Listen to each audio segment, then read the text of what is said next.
আসসালামু আলাইকুম রহমতুল্লাহি বারাকাতু। একটি মাস আমরা সিয়াম সাধনা আত্মসংযমের মাস শেষ করলাম।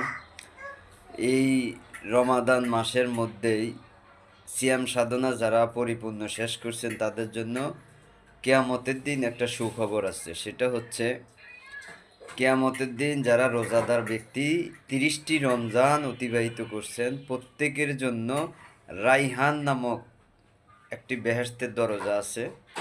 ওই বেহেশতের দরজা দিয়ে রায়হান নামক দরজা দিয়ে প্রত্যেকটা রোজাদার ব্যক্তি প্রবেশ করবেন। একজন ব্যক্তিও বাদ থাকবেন না, এবং একজন বাদেও ওই বেহেশতের দরজা দিয়ে একজনকে রেখেও ওই দরজা বন্ধ করা হবে না। প্রত্যেকটা রোজাদার ব্যক্তিকে ওই দরজা দিয়ে প্রবেশ করানোর পরে ওই দরজা বন্ধ করে দেওয়া হবে। সুবহানাল্লাহ বিহামদি সুবহানাল্লাহিল আযীম। এটা হচ্ছে রোজাদার ব্যক্তিদের জন্য সবচেয়ে বড়